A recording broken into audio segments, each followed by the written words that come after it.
Porque hemos escuchado, esto es Genji Monogatari. Es la versión de Isao Tomita, que es un músico que se dedica a la música electrónica. Para mí es una de las mejores grabaciones de Monogatari, adaptaciones a música. Pueden buscarlo en YouTube, está completo, esta que yo he puesto aquí está completa. Es maravillosa, pero lo que quería es que escucharan los primeros sonidos. Sí, comparto luego el enlace, ¿de acuerdo? Por el chat. ¿Por qué? Porque no sé si en estos primeros sonidos que escucharon notaron el ambiente fantasmagórico de la música. De hecho, hay partes, esta gran obra, porque es un disco completo, que llega a dar miedo, ¿no? Esta es la estética Heian.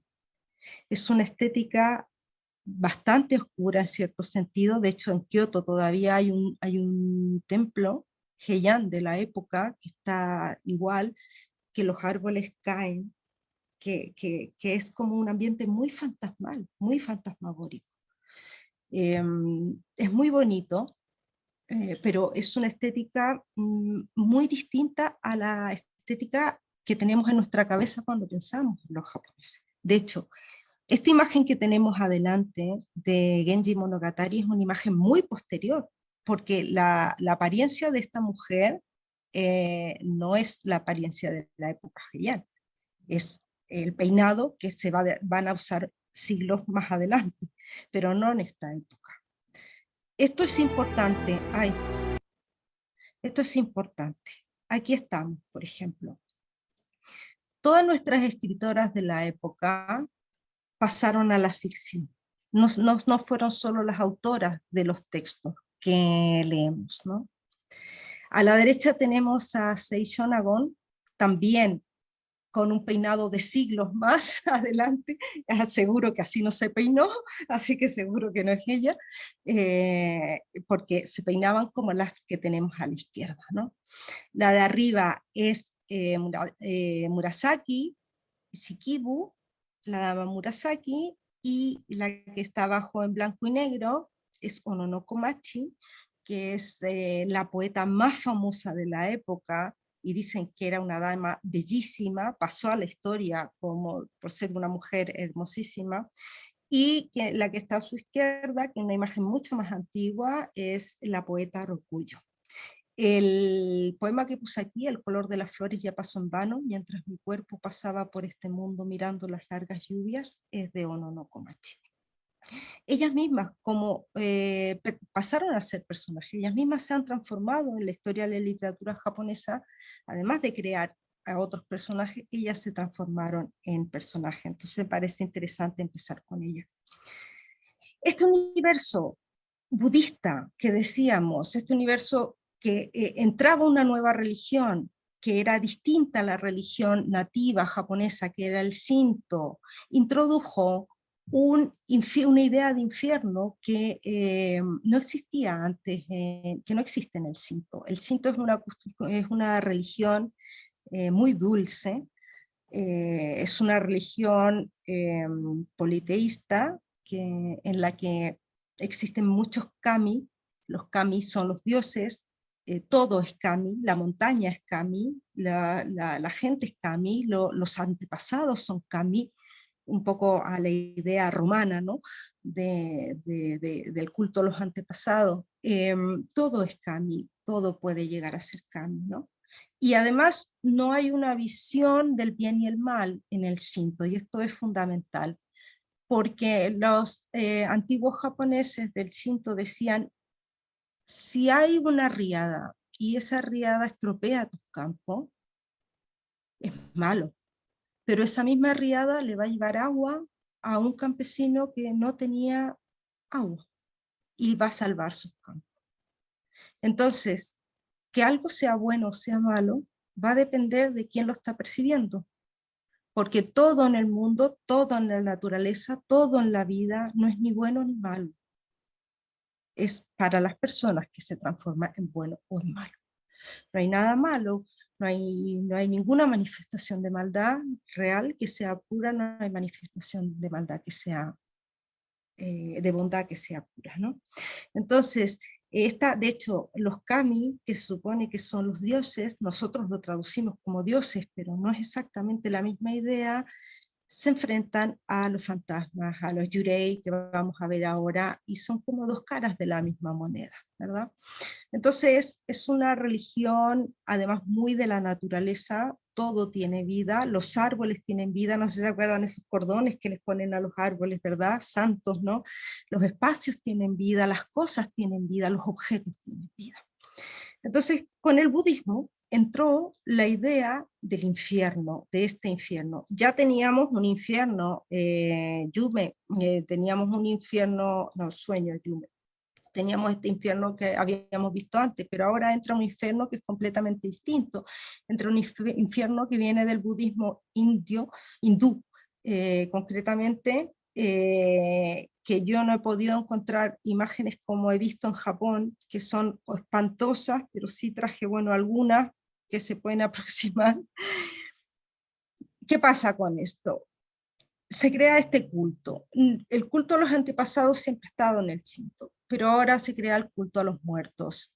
Todos los años hasta el día de hoy hay un festival, un Matsuri, en todo Japón que se llama Obon, ¿verdad? Que acaba de pasar ahora, creo que este año fue entre el 13 y el 16 de agosto, hace una semana. Y seguramente lo han visto, que es cuando echan las barquitas al mar y con velitas, con linternitas, barquitas encendidas, y es cuando los antepasados nos visitan. Esa noche es la noche de los muertos. Ellos vuelven, tú los recibes en casa con comida y luego los despides en las barquitas y es muy bonito. Y es una noche en la que puede pasar cualquier cosa, ¿no? De hecho, en Japón las historias de terror se cuentan en verano. El verano es la época para contar cuentos de terror, ¿no? He puesto aquí, también aquí el Hyaku Monogatari Kaidankai, que era un juego, que es el que se ve en la imagen del centro, que consistía, se juega incluso hasta el día de hoy, ¿no? En contar 100 historias, por eso el Hyaku, 100 historias, 100 Monogatari, se sienten las velas y cada uno va contando una historia. A medida que se va contando, terminada de contar la historia, se apaga la vela y entonces cada vez va quedando todo más oscuro, más oscuro, más oscuro. Y se suponía que al final, cuando ya quedaba solo una vela, aparecía un fantasma, ¿no? Y venía y los tomaba todos. Y ese era el juego y eso les parecía muy divertido. Este era un juego de corte y se jugó muchísimos siglos, ¿no?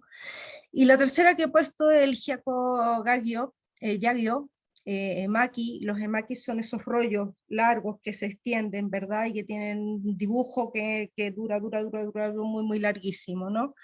En el que se narra el desfile de los monstruos, ¿no? La noche en que los monstruos, todas las criaturas fantásticas, pasan la frontera que separa el mundo de los vivos y de los muertos, entran a nuestro mundo y hacen cada cual pillerías o cosas más graves, dependiendo de cuál sea el monstruo, ¿no?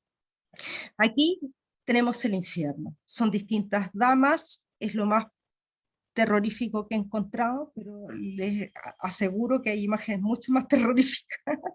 Pero aquí se ven los esqueletos del infierno, hay imágenes con monstruos, con criaturas que se están comiendo a otras, como una especie de aquelarre tremendo, ¿no? Y vamos a nuestras criaturas, porque este es el contexto. Tenemos nuestro primer personaje, los Oni. Los Oni son lo que nosotros más o menos entendemos como los ogros. Sería un equivalente. Los Oni son estos personajes, el que está a la derecha abajo, azul, en azul. Ese es un Oni clásico. También pueden ser rojos, pueden ser verdes, tienen distintos colores y seguramente lo han visto hasta en Shin-chan, sale, ¿verdad? En todas partes hay Oni, siempre en la cultura japonesa. Los Oni son los que habitan este infierno japonés, del que de hecho Izanami se dice que lo que le manda a Izanagi para que lo persigan son Oni. Él habitaban el Meido, el infierno, y eran siervos de Emao, que es el señor del infierno.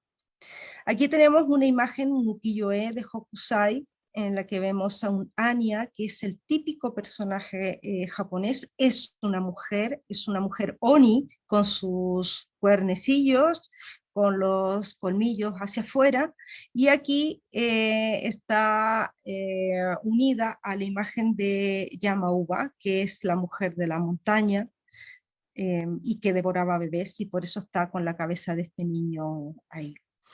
En la imagen derecha, arriba, superior, vemos una imagen de la película Onibaba de Kaneto Shindo, que también tiene la transformación de una mujer, ¿no?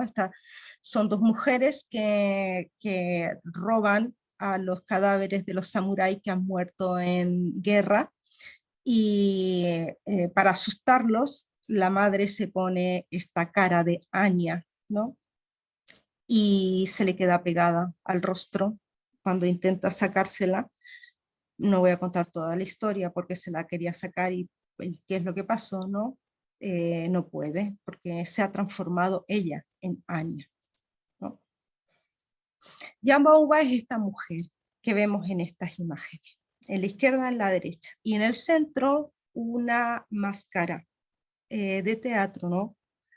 Con el personaje de Yamauba. Es interesante porque si nos fijamos, este personaje es un ermitaño que normalmente en las culturas está asociado a personajes masculinos, pero en esta literatura japonesa inicial es un personaje femenino y es fantástico, ¿no? Porque ella es la que habita en las montañas. Luego, cuando pasemos al siguiente periodo, que no nosotros, digo, en la historia, cuando pasamos al periodo samurái, de hecho el personaje este desaparece y el que aparece es el Yamabushi. Bushi quiere decir guerrero, y son completamente distintos, porque el Yamabushi son estos guerreros budistas que peleaban, ¿no? Que eran muy temidos porque iban con este sombrerito de paja que seguramente han visto en las películas, y que cumplían un papel radicalmente distinto a esta mujer anciana que, como decíamos, come niños. Aquí tenemos un Oni famoso que es Ibaraki, que es esta señora esta anciana, que habitaba este demonio, este ogro, en la puerta de Rayo. Mon quiere decir puerta, la puerta de Rayo de la ciudad, ¿no? Durante esta época, en Japón, no puedo ver, ay, perdón, me he pasado. Es que estaba viendo el año, pero no lo puedo ver porque me sale la pantallita. Bueno, a lo mejor lo pueden ver ustedes. Durante esta época desaparecían muchos niños, ¿no? En Japón. Y entonces cuenta la historia o la leyenda que Watanabe no Tsuna fue a cazar a la bruja de la puerta o al ogro de la puerta y logró arrancarle un brazo y lo metió en un cajón. Y ella se hizo pasar por su nodriza, obviamente lo engañó, vio que estaba el brazo, y en la imagen vemos que está escapando con su brazo de, de Watanabe no Tsuna. Es uno de los Oni más famosos que hay.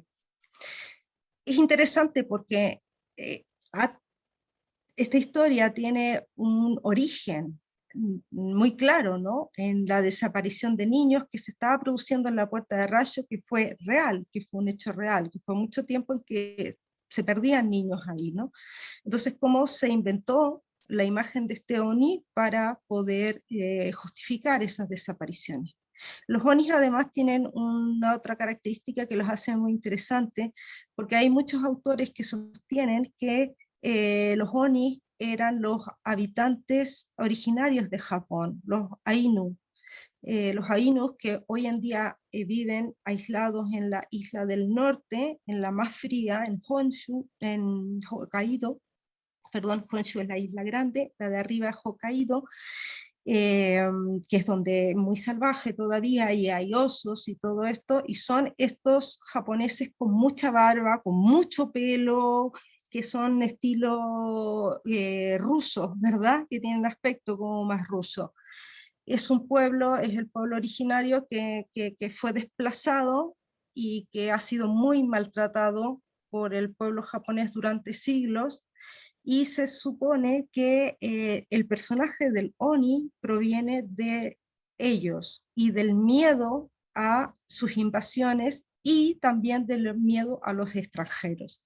Entonces me parece muy interesante cómo van las significaciones jugando, ¿no? Bakemono, teníamos Oni. Si los Oni son los ogros, lo que nosotros entendemos por ogros, los bakemonos son según otros personajes. Los bakemonos son personajes que cambian de forma. Están completamente metidos dentro del Shinto, ¿no? Yo decía hace un momento, en el Shinto las cosas tienen vida. Una taza puede ser un espectro, un ser fantástico, ¿verdad? Las escobas, cualquier implemento de casa, ¿no? Aquí tenemos algunos bakemono, el kitsune, que es el zorro. Vamos a ver un kitsune importante un poquito más adelante, y aquí tenemos kitsunebi, que son las llamas, ¿no? Y a la derecha yo he puesto un fotograma de una película animada de la guerra de los mapaches de Pompoko, que es de Takahata Isao, que es de Ghibli, de Ghibli, del estudio Ghibli, el cofundador, eh, y es una película preciosa, ¿no? Y aquí podemos ver a la mapache y a los mapaches. Es muy divertido, normalmente pues son mapaches porque la característica que tienen es que tienen unos genitales pues muy, muy grandes, ¿verdad? Pero grandes, grandes, enormes, que se hacen tremendamente grandes con los que asustan al contrincante y todo, ¿no? Son seres sobrenaturales, decíamos que pueden cambiar de forma, y la segunda categoría, la tercera ya que tenemos, es la de los yokai. El yokai también cambia de forma, pero el yokai es un demonio, una especie de demonio, o más o menos nosotros lo podríamos traducir como fantasma, más a nuestra idea occidental de ver a las criaturas, ¿no? Entonces, yokai, hay miles de yokai distintos, ¿no? Y de hecho, la frontera entre el bakemono y el yokai no existe prácticamente, ¿no? Si pensamos en siglos anteriores, pues hay muchos autores que llaman yokai o bakemono a los mismos personajes que hoy día ya están cambiados de nombre, ¿no? Entonces no hay realmente un acuerdo, se pueden ver muchas teorías, yo en mi libro tengo alguna, recojo alguna que no es mía, que la recojo, en Wikipedia hay otra, en todos los libros, cada cual un poco con lo suyo, ¿no? Pero en general, el yokai está más enfocado a un fantasma y el bakemono a un personaje, ¿no? Que de la naturaleza, más o menos por ahí va la cosa, ¿no? ¿Qué pasa con el yokai? Yokai es una palabra que viene del chino. Yokai es un personaje que ya se sale un poco del contexto shinto y se mete más en el contexto budista. Y cuando salimos del Shinto y entramos al budismo, entramos al terreno de la moralidad y a los preceptos budistas, lo que puedes hacer, lo que no puedes hacer, el bien y el mal. Eso que no existía en el Shinto, sí existe en el budismo, ¿verdad?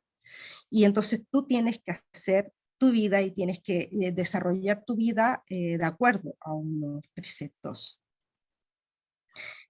Aquí vemos unos personajes, por ejemplo, eh, Nureona, una serpiente, la campana de Doyoji, de Kiyohime, que seguramente vieron en la sesión anterior, porque es un personaje importantísimo de teatro. Ella es, la historia dice que se enamoró de un monje con el que tuvo relación y el monje la despreció, viajó, se escondió en el templo de Doyoji, bueno, cruzó el río, y ella cruzó el río detrás de la nado y lo encontró en el templo de Doyoji, y donde lo habían escondido los sacerdotes bajo una gran campana, ¿no? Para que no lo encontrara. Ella iba furiosa, se había transformado en dragón, en serpiente, para cruzar el río. Y con su aliento calienta la campana, que es el dibujo del medio, la funde, y mueren los dos, el monje y ella, ¿verdad? Aquí tenemos más personajes femeninos, monstruosos.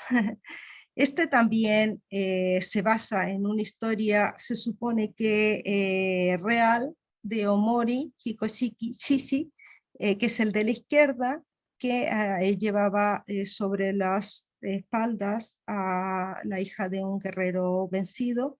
Y si se fijan bien abajo, en la imagen de la izquierda, abajo, abajo, abajo, se ven unos cuernecitos, ¿no? Se ven sus cuernecitos de Oni que están asomándose por ahí, porque se ha producido la transformación en demonio, ¿verdad? Mientras cruza el río con ella. Este es otro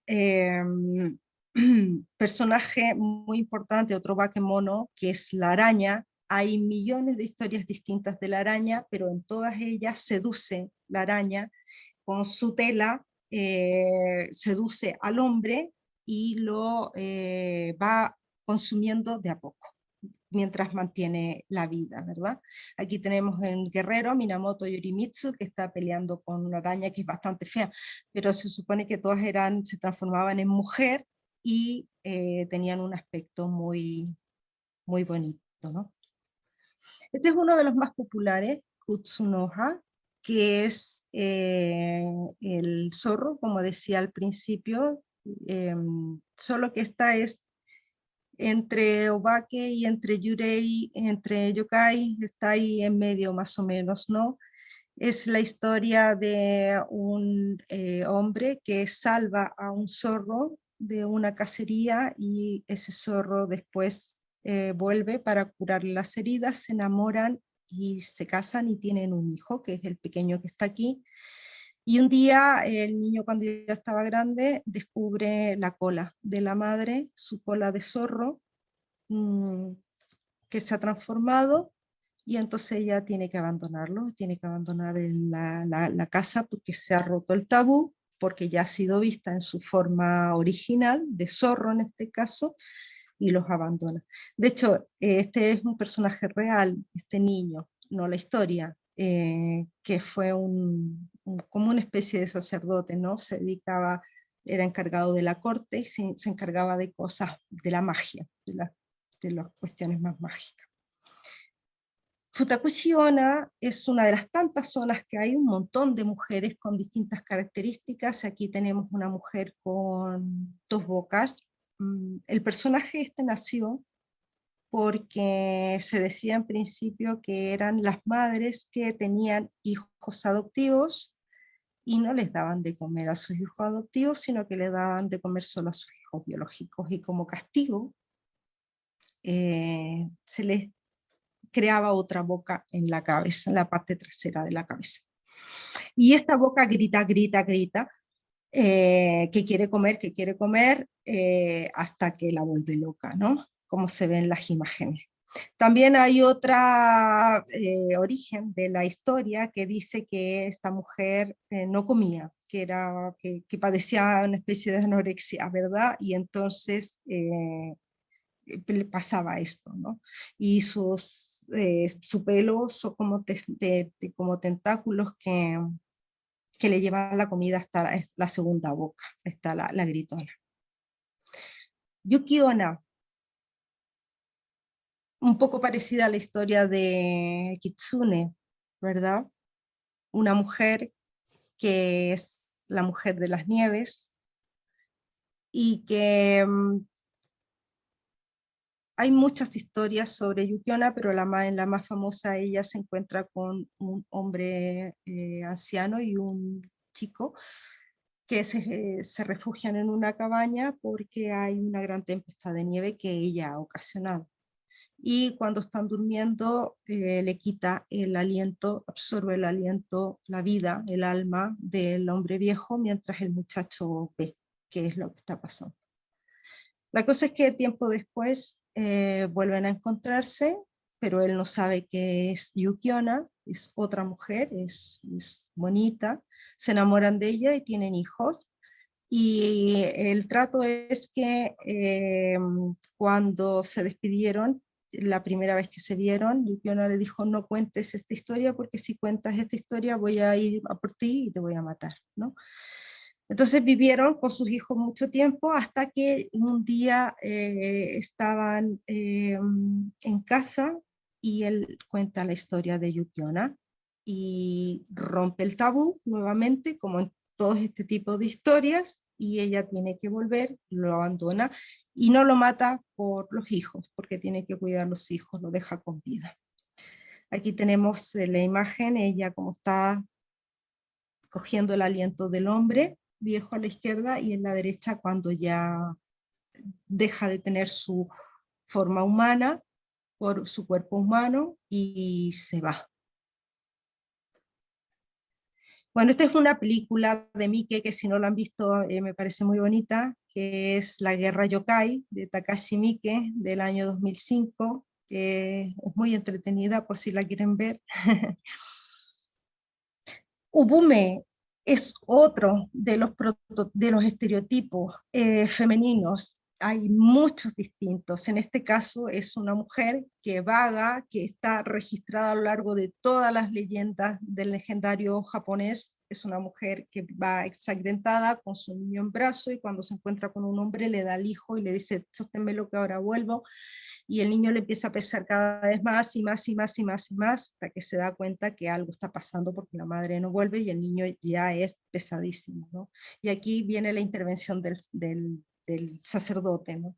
O la intervención de los ritos. Aquí en este caso tiene que recitar el Nembutsu budista, Namu Amida Butsu, varias veces Namu Amida Butsu, Namu Amida Butsu, para romper el sortilegio, ¿no? Y hacer que la madre vuelva con su hijo. Sagi Musume corresponde al tipo de leyendas de la mujer traicionada, es la mujer garza. Es un personaje sumamente importante en el teatro kabuki. Si les interesa la historia, en YouTube pueden encontrar la obra kabuki. Dicen que es uno de los papeles más difíciles de interpretar. Y aquí llegamos finalmente a los yurei. Los yurei son completamente distintos a todos los otros personajes femeninos que veíamos de las tradiciones, que estaban anclados a la religión, a las ideas, a los conceptos más cosmogónicos. El yurei son realmente personajes malos. El yurei se define por la venganza, ¿verdad? Son almas en pena, que tienen una relación con el budismo muy, muy estrecha. Es decir, si ya veíamos algunos yokai que estaban entre el budismo, el shinto, ahí va y viene, entre buenos y malos, entre ninguna cosa y otra, aquí no, aquí tenemos espíritus de gente muerta, muertas violentas, con una carga emocional muy fuerte y que no, con la que no se han realizado los ritos funerarios budistas, entonces reviven como fantasmas, ¿no? De hecho, aquí yo puse desaparecen o alcanzan la paz cuando logran su objetivo, pero no todos. Los sonrios no, los sonrios, y hay muchos yurei que como vemos aquí el de Ringu, vemos estas dos películas, hay algunos yurei que no dejan nunca de matar y de perseguir a sus victimarios. El más famoso es este, es uno de los más famosos, Botandoro, que eh, esa es la linterna de peonía. Es una historia muy famosa en el teatro y tiene que ver con realmente no es una traición del amante, la dama se enamora de él de ella, y un amigo les dice a ella que él ha muerto y ella se mata, ella muere junto con su sirvienta, ¿verdad? Y después él se la encuentra tiempo más adelante a la sirvienta en la calle, eh, sigue enamoradísimo de la muchacha, y la sirvienta la lleva a la casa y reanudan las relaciones hasta que un sirviente de él se da cuenta que él está durmiendo todas las noches con un esqueleto, que es el que está aquí, ¿no? Esta historia es una de las más famosas japonesas, es una de las más importantes. De hecho, el, es muy bonito el final porque dentro de lo terrible, ¿no? Porque realmente él decide quedarse con el esqueleto, ¿no? Hay una diferencia fundamental que me gustaría remarcar aquí, es en todas las otras versiones antes de ver el Yurei, nosotros veíamos unión del humano con el dios, con el bakemono, con el yokai incluso, ¿no? Y es una unión que se considera de lo natural con lo sobrenatural. Y hasta cierto punto es una unión que es una bendición. Kitsune se junta con el hombre, la mujer zorro, y tienen un hijo, Yuki-onna también, es decir, es la unión de los elementos y es beneficiosa y es una bendición. Aquí no, en el caso del Yurei no. En el caso del Yurei no, porque estamos pasando del mundo, uniendo el mundo de los vivos con el mundo de los muertos. Y eso es lo que plantea el budismo aquí, ¿no? Entonces se produce una contaminación y es una ruptura muy fuerte del tabú. Entonces por eso estos personajes no funcionan igual que los personajes anteriores y estas mujeres tienen una connotación radicalmente distinta. Aquí ya estamos con un budismo salvaje de prohibiciones de amuletos, de, ¿no? De un montón de cosas para limpiar las almas, etc.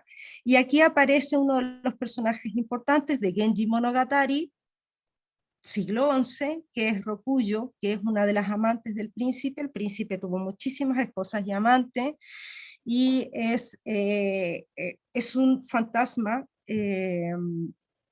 Ikirio se llama, posesión, eh, que es sin morir, eres capaz de crear un fantasma y ese fantasma atormenta a la otra persona, en este caso la esposa de Genji, hasta matarla, ¿no? Eh, Riconvio es lo que se llamaba la enfermedad fantasma, que es la enfermedad de sufrir tanto por amor que eres capaz de crear un fantasma, y esto le pasa a las mujeres solo, ¿no? Crear un fantasma por dolor de amor tan fuerte, que lo materializas, ¿no? En un fantasma. Tiene también que ver todo esto con el omoi, que es el último deseo del moribundo. Se dice que si, hasta el día de hoy en Japón, que si tú mueres con mucha rabia por alguien, maldiciendo a alguien, vas a volver ya muerto como fantasma para causarle daño a esa persona, ¿no? De hecho, hay una historia muy divertida de un samurái que estaba obligando a matar a un hombre que estaba muy enfadado, y le dijo, mira, si logras que tu cabeza salte hasta esa roca, entonces sí eres genial, ¿no? Eres muy bueno. Pero no vas a poder hacerlo. Y el otro, pero ¿cómo no lo voy a hacer? Sí, que no lo vas a poder hacer. Y entonces, efectivamente, muere, y la cabeza, al cortarla después, salta y llega a la roca, salta súper alto. Y está todo el mundo sumamente impresionado. Y entonces el samurái explica que al distraerlo y al plantearle que no podía hacer eso y que se concentrara en hacerlo, pues se ha librado de que este fantasma lo persiga el resto de la vida, ¿no? Yugao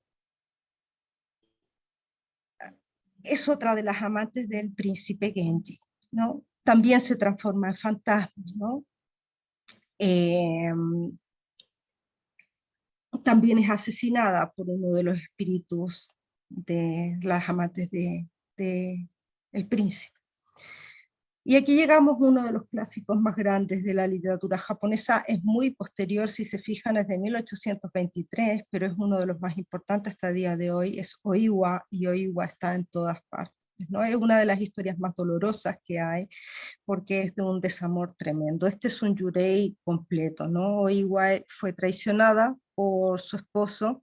Ella, que se enamoró de este chico, el chico de ella, y el padre de ella no quería que se unieran, y entonces el chico lo mató. Y él era un ronin, es decir, un samurái ya sin amo, ¿verdad? Que tenía una vida muy precaria, y cuando vivían juntos, pues no sé si se enamoró, pero empezó a tener relaciones con una vecina, que era muy rica, el padre se la concedió en matrimonio y se fue con ella, pero para librarse de Oiwa le dio un veneno y no la mató con el veneno, sino que la desfiguró. Y bueno, al final igual ella muere y él mata a su empleado, a su sirviente y los pone en cada lado de una puerta y los arroja al río. Y esta es la historia, muy representada en el teatro de marionetas, incluso en el bunraku y en el teatro kabuki, y aquí vemos una representación a la derecha, ¿verdad? Okiku también lo mismo, pero a ella se le, el patrón la acusa de haber roto unos platos, de que faltaba un plato. Dice otras versiones del cuento que es porque estaba despechado porque ella no lo quería y la tiró en un pozo. Y ella viene el fantasma vengativo de Okiku como cualquier yurei a vengarse del patrón, ¿no? Finalmente, el vampirismo, que me estoy pasando mucho, ya termino. El vampiro japonés viene claramente del vampiro hindú, budista también, ¿no? De los yaksha y de los rajasa, son los comedores de hombres, ¿no? Que hablábamos al principio también. No solamente es la sangre, sino comerse el cuerpo. Y sobre todo de los chansi chinos. Este es un nagaki, ¿no? Y Kuroneko. Kuroneko realmente es un obake, obake mono, de las figuras del principio que teníamos, estos que cambian de forma, como el tanuki, pero yo lo he puesto al final porque con el tiempo fue cambiando. Al principio era también una criatura que podía cambiar, transformarse en ser humano, hacer cosas y después volver a ser gato y todo esto, pero en la historia de Kuroneko ha cambiado un poquito. Aquí he puesto una película de Kaneto Shindo del 68, que me parece muy interesante. El Bakeneko, por eso como Obake mono, Bakeneko, el gato Obake, aparece hoy en día en miles y miles y miles de productos japoneses, ¿verdad? En la izquierda abajo tenemos uno de los dibujos más antiguos, que son dos gatitos que están intentando alcanzar o subiéndose para tomarse el aceite de las lámparas, que se decía en el siglo XI, que era lo que hacían, ¿no? Porque usaban aceite de pescado para encender las lámparas. Entonces, la teoría dice que cuando se acercaban a las lámparas para beberse el aceite, sus cuerpos se desfiguraban y se veían unos gatos impresionantes, monstruosos, ¿no? Y entonces de ahí viene este gato gigante, ¿no? Que es tremendo, es terrible. Pero Bakeneko o incluso Kuroneko también es un personaje, se ha transformado en personajes también positivos en algunos, por ejemplo, en este anime, a la derecha arriba, en estas historias de Kaidan también, que el cazador de monstruos y fantasmas, él mismo es un gato, en este caso un Bakeneko, ¿no? Que combate a otros, ¿no? Como suele ser frecuente en las historias fantásticas. Esto es más o menos, creo que no me salió un poquito,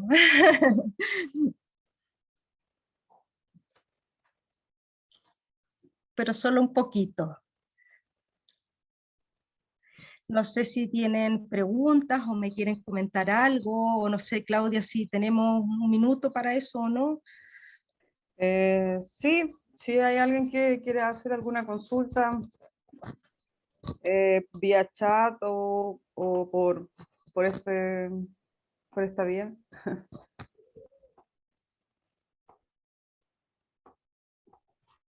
Cualquier cosa, si me quieren comentar, bienvenida. Eh, ahí veo un grupo grande en Esteban Jara, veo un grupo. ¡Hola! ¡Hola! a ver si, espero que les haya quedado un poquito claro de dónde viene cada imagen femenina, más o menos, y cómo no se comportan todas las imágenes de la misma manera, ¿no? Y cómo hay algunas, sobre todo esta cosa del cinto que a mí me parece tan preciosa de la unión entre los mundos, ¿no? Como una visión realmente integral, sin moralidades tan fuertes como va a venir después, ¿no? Estos otros personajes, Yurei, y todos estos fantasmas en los que hay que poner fudos y talismanes para alejar el mal, ¿no? Alejandra, Hola, no sé si tú hola. viste el viaje de Chihiro.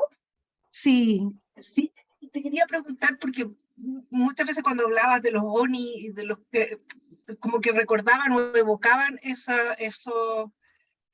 los personajes que iban a esta posada para dioses. total, total. Hay de todo. En el viaje de Chihiro está el Sin Cara, está Sí, la bruja que es un Oni, están todos, todos, todos, ¿no? Los que cambian de forma, ya. está todo el Pero, imaginario funcionando ahí. todo esto que tú nos fuiste mostrando no son, ¿cómo se llama esto? No coexisten en el tiempo o sí, o se van agregando, quiero decir, en el folclore. Sí, se van agregando. Ya, Porque como decíamos, las tres últimas, que son las más importantes luego en el teatro, porque nacieron en la época del teatro, siglo XVI, más o menos Kabuki, el no un poquito antes, siglo XIV, ya venían de toda esta historia que se creó en la época Heian, en el ah, siglo X. Entonces se van arrastrando todos estos personajes, pero no se abandonan nunca. Decía, hasta el día de hoy tienes personajes antiquísimos, como los Kitsune, como los Oni, que son de los primeros, probablemente el primero, y siguen, y se van sumando, sumando siglo tras siglo, dependiendo de cómo va cambiando la estética o cómo van cambiando los valores, y se van modificando.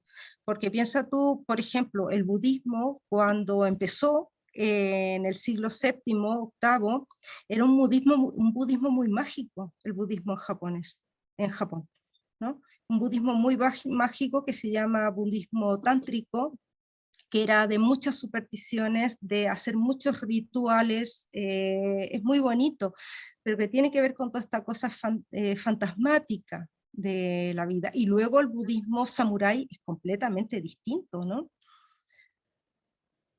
ah, muchas gracias. De nada. Me dice Patricia si recomendaría la historia de Genji para iniciarse. Sí, yo es que la historia de Genji a mí me enamoró. La encuentro, yo no podía creer, no podía creer lo que estaba leyendo, porque es de una modernidad. La narradora se mete dentro de la historia, igual que Cervantes. Es una cosa increíble, increíble. Es de una modernidad que deja, y además que el personaje es maravilloso. Sí tengo que decir que Genji muere, y eso es dolorosísimo. Yo no sé por qué los japoneses hacen eso.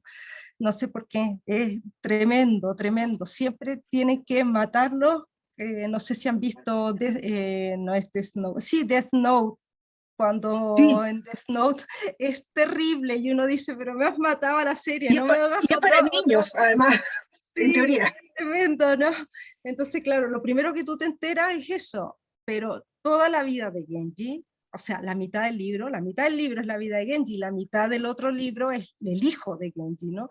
Pero toda la del príncipe Genji es alucinante, es de una belleza increíble, totalmente recomendado. Dice Marcela. Hola Marcela. El Genji es la piedra angular de la literatura japonesa, no solo clásica, ya que todos los autores han tomado de ella, todos, todos, todos, de ella y de su escritora. Muchas gracias a ambas por ahí estar, empezar entonces. Sí, Sí, sí, es muy... Luego, el libro de la almohada de Faye Shonagon es muy divertido. Son listas.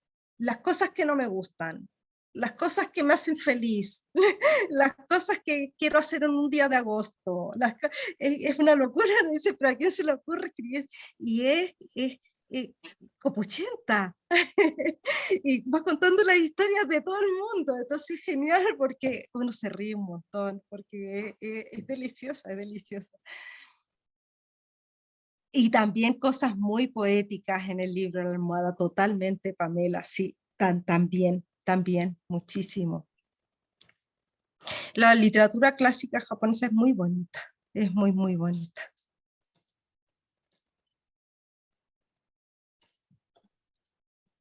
No sé si tienen más preguntas. Ya que les eché a perder la historia de Genji al grupo gata, ¿cómo que la contaste? Solo si tu libro está en la librería del GAM para ir a comprarlo. El libro está sin stock por el momento de la distribuidora. Sí. No hemos podido tener stock de España. Estamos esperando que Soto Ediciones nos traiga más y ver Muy bien. que llegue pronto. Sí, preguntas a Kiko si se puede leer Genji sin leer Kojiki primero. Yo creo que completamente sí, porque no tienen nada que ver. Completamente lo puedes leer sin ningún problema.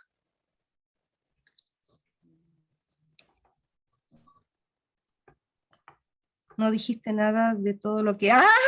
Sí, es verdad, y eso es lo mejor, es verdad. Dije que moría, pero no dije nada de todo lo demás. Es verdad. Que es lo maravilloso. El personaje es maravilloso, es divino. Normalmente lo comparan con el Don Juan. Morris lo comparó con el Don Juan, y yo no estoy para nada de acuerdo. No tiene nada que ver con Don Juan. Hay un punto porque seduce mujeres, pero eso es todo. ¿No? Es un gozador, exactamente, Pamela, exactamente, es un gozador de lo bello, de la vida, de todo, es maravilloso, muy sensible. Sí, sí, sí.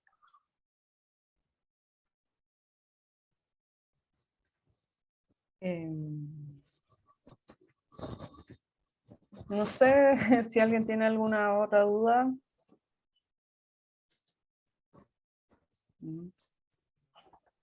Ahora es el momento. Sí.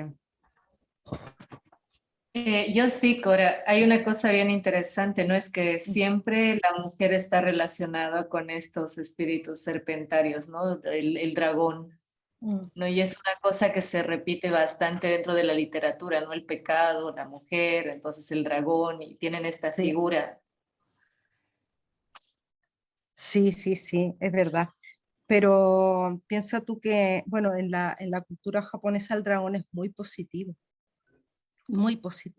porque ver salir un dragón del agua es para tener la mejor vida posible, ¿no? Es algo mágico, ¿no? Para todos los personajes. Y la figura misma del dragón aúna la bondad y la maldad. Es magnífico. Puede ser la gracia absoluta o la extinción absoluta. Y si tú lo piensas, realmente en todas las culturas antiguas fue así. La serpiente y el dragón, ¿no? Es decir, yo creo que la serpiente empieza a ser mala en el cristianismo, para nosotros, por tradición cristiana. Pero si lo ves en culturas más antiguas, te das cuenta que la serpiente es potente, la serpiente, el Ouroboros que está en torno al mundo, que está sosteniendo el mundo. Es decir, todas las mitologías tienen a la serpiente como el origen, y siempre es origen tan bueno como malo, ¿no? Sí, los dragones asiáticos y europeos, como dice Marcela, son muy diferentes, muy, muy diferentes. Y la serpiente es un animal increíble, el dragón también. En las precolombinas tampoco es negativa la visión de la serpiente, claro, muchísimas, ¿verdad? en muchísimas tradiciones. Yo creo que tenemos demasiado peso de la tradición cristiana. Se nos quedó la serpiente de Adán y Eva muy, muy ahí, ¿no? Pero si lo pensamos es lógico, ¿no? Ella lo que quiere es compartir el conocimiento, es verdad, lo que quiere es que Eva rompa el tabú, rompa el tabú de no comer del árbol del conocimiento, pero al fin y al cabo es el conocimiento. Es lo mismo que el ángel caído de John Milton después, ¿no? Es como la imagen del diablo de los románticos alemanes, ¿no? Esta cosa del rebelde que quiere conocer, que quiere saber, que no se doblega ante la sociedad. Y la serpiente un poco es así, ¿no? En las literaturas nórdicas también está en el origen del mundo. Es muy potente como imagen. Sí, justamente porque tienen, bueno, acá en Bolivia, ¿no? Tenemos las culturas quechua, aymara y muchas culturas orientales que justamente hablan de esta ambivalencia, ¿no? De lo positivo y negativo dentro de sus dioses, o son completamente buenos o completamente malos. Sí. Hasta la llegada de la iglesia, ¿no? Que es lo que nos trata de separar las dos visiones, Sí. pero no se ha logrado. Bueno, Mm. se ha logrado de cierta manera, pero sí ha habido una permanencia, un sincretismo religioso interesante que trata de unir estas Mm. dos visiones. Mm. Sí, sí, sí. Eso es lo bonito, lo que hablábamos, ¿no? De estas recuperaciones además que estamos haciendo ahora, que me parecen tan importantes, de todas estas culturas que hemos dejado un poco de lado en favor de una cosmovisión europea, ¿no? Y me parece muy, muy, muy interesante. Y esto es increíble porque, claro, hace relativamente pocos años, hace 50 años, se decía de estas religiones que son sincréticas o estas que son animistas, que son como tan retrógradas, ¿no? Como no valen la pena. Y ahora es todo lo contrario, ¿no? Ahora, ¡qué modernidad! Mira los mapuches, qué modernidad. Los mapuches tienen una cosmovisión increíble ahora mismo, ¿no? Que tú dices tan animista, tan realmente humano, ¿no? Pero hasta hace 50 años no decíamos eso, ¿no? Entonces me parece que el cambio es muy bonito y es volver a conectar un poco más con esta humanidad sin estas religiones tan castigadoras, tan férreas, ¿no? Morales, tremendas.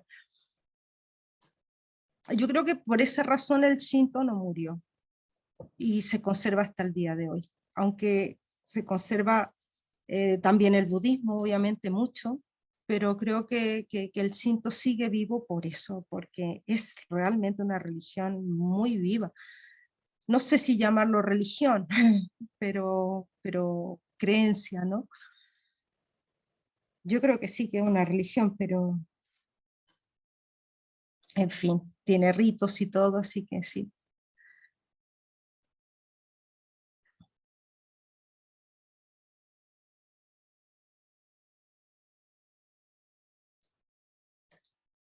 No sé si hay cualquier otro comentario. ¿Alguien más quiere comentar algo que se haya acordado o que le haya sugerido lo que vimos?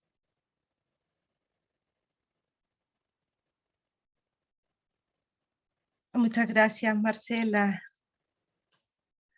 Gracias a ti por estar. Muchas gracias a todas y a todos por estar. Y a ver si nos vemos pronto.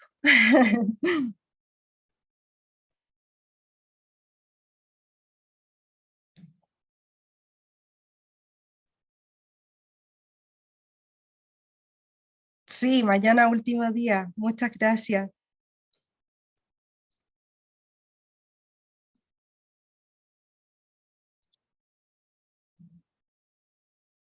Muchas, muchas gracias. Mi contacto bien. Aquí. Mi email es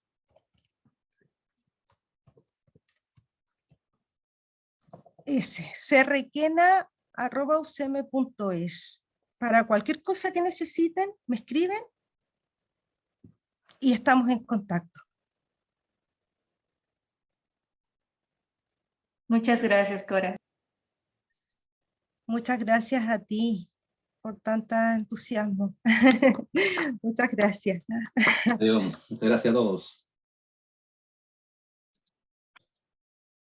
Muy bien.